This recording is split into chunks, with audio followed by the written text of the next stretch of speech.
we need to have a serious review of the way this country is run. And while I won't pretend to be able to stop the transmission of airborne viruses or change the climate, I can use my financial controlling skills to review the way that government operates in this country.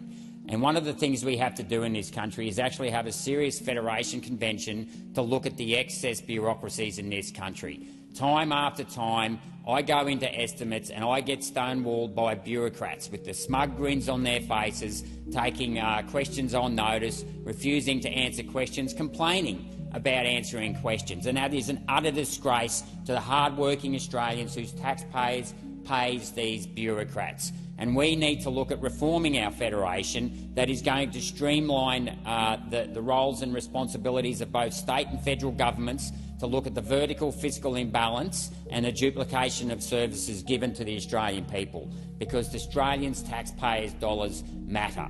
And let me tell you, the brown bags of yesterday, the brown paper bags of yesterday, are today's green tape, red tape, black tape, blue tape. You name it. There's a bureaucrat out there somewhere rorting the system with unnecessary rules and procedures that are destroying the entrepreneurial ship and the aspiration that our Australian people so badly need and deserve. So this Federation Convention that we have should be broken into constitutional changes and non-constitutional changes. Clearly the non-constitutional changes would be much easier to change. And I'll give you one example of where we could look at is the way federal funding for roads, funding for federal highways is funded. Currently, the federal government funds 80% of the federal highways, and the state government funds 20% of the highways. And then the state government goes on and pays generally a foreign contractor to build those roads. You have to seriously ask why we have foreign contractors building these roads and why we couldn't get the federal government to fund these roads 100% and then have a civil engineering corps in the army. That wouldn't require a change in the constitution. All it would require is a bit of common sense and willpower between state and federal governments. Now, the next thing we need to look at is our taxation system.